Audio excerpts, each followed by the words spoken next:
Well, having discussed different theories, now we shall go ahead with approaches to literary criticism. Well, this is again, I would like to remind you, is a kind of survey that of what you have learned and what you are going to learn. Miss, in detail, you must have studied in your TYBA. At the same time, you're going to study certain theories. Okay, now we shall understand different approaches to literary criticism. These approaches can be mainly divided into two parts: traditional approaches and modern approaches. And in traditional approach, we have historical or biographical approach, and in one more approach is moral or philosophical approach. While in modern approaches, we have formalism or what we call new criticism. Then there is psychoanalytical criticism or approach. There is feminism, Marxism, to name a few. So these are modern approaches. Okay. So now what do we understand by the historical or biographical approach? The historical or biographical approach looks at literature, views literature as the reflection of an author's life. Miss, this is not objective theory. Okay, this looks at literature as the reflection of an author's life. Miss, when you correlate, let's say, Dr. Foster's by S.T. Coleridge, Christopher Marlowe, with his personal life, that is your biographical approach. When you try to understand William Shakespeare's life in understanding his sonnets, okay, whatever sonnets he has written are addressed to W.H. We try to understand who W.H. was, the person, who was his friend and all. So that is biographical approach. Some of his sonnets are addressed to the Dark Lady.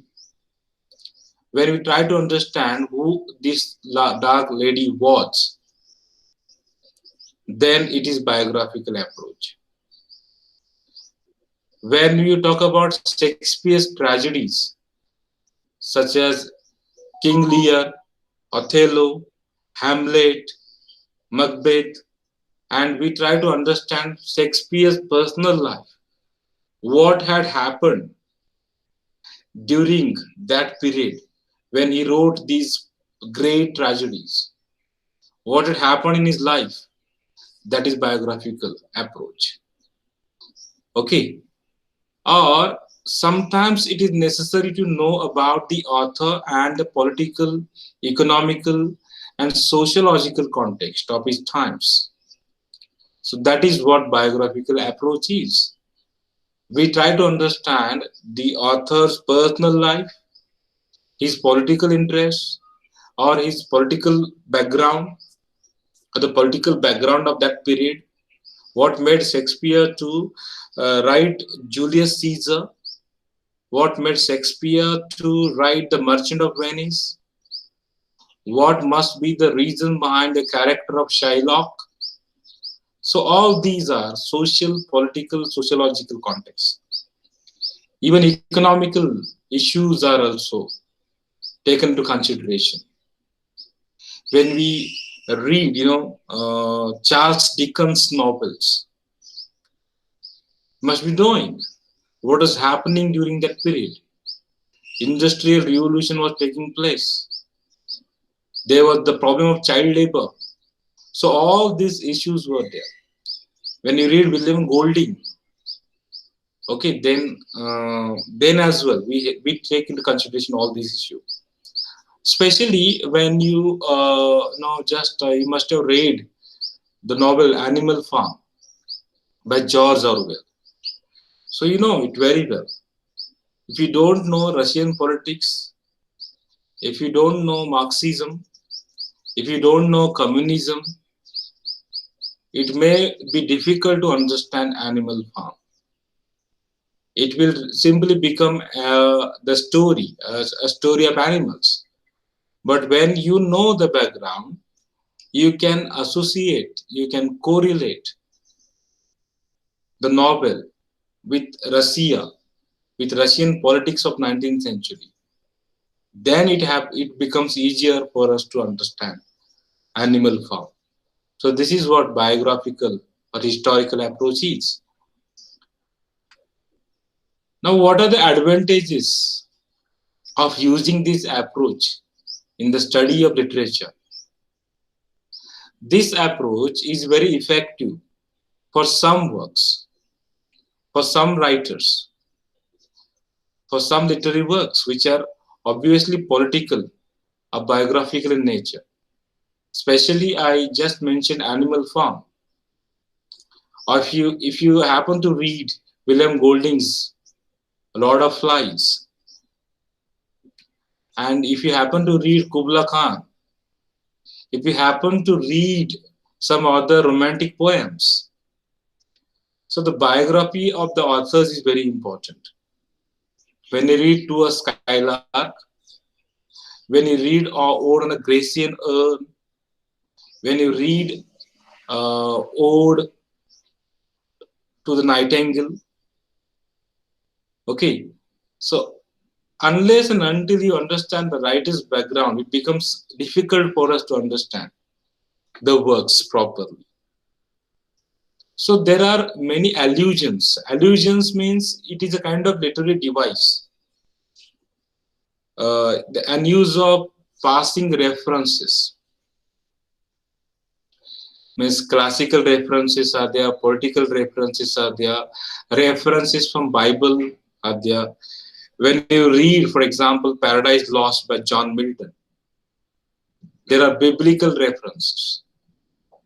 When you read a sonnet by John Milton, which sonnet on his blindness, to understand the sonnet, you should know what was Milton's life.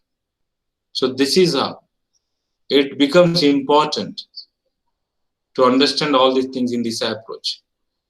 As there are advantages, there are disadvantages as well. Means there is a disadvantage. There is the intentional fallacy. Now, what is this intentional fallacy? Means deliberately we try to find, correlate the work with the author's, some event in author's life. There may not be a correlation sometimes. So this is the disadvantage. So this kind of work, this approach tends to reduce art to the level of biography. Means we understand everything from the biographical point of view. It reduces the value of work because a literary work is not subjective, not an individual piece of work. It has an universal appeal. Okay, it is universal.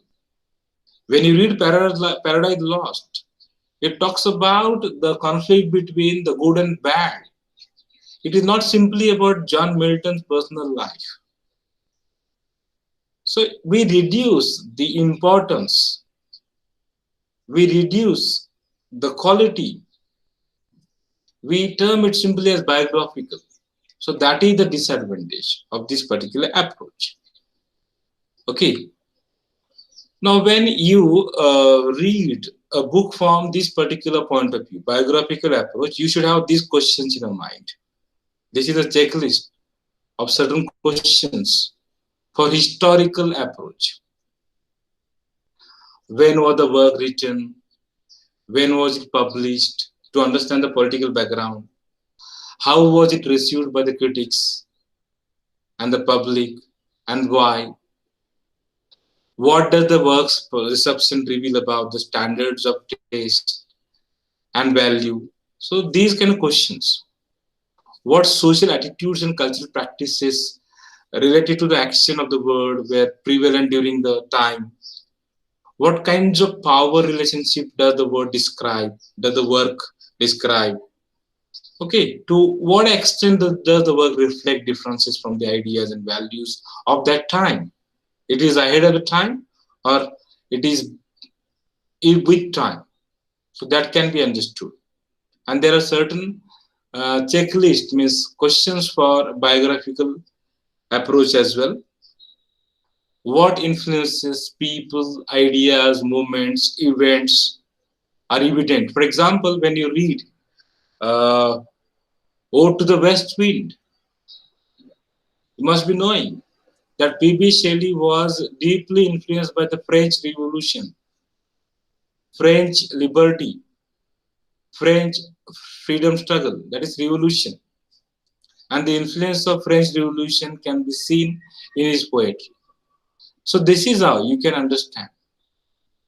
So these are the questions that you can go through to understand a piece of work, which will be available in your notes. Okay. So this is how we understand the biographical approach.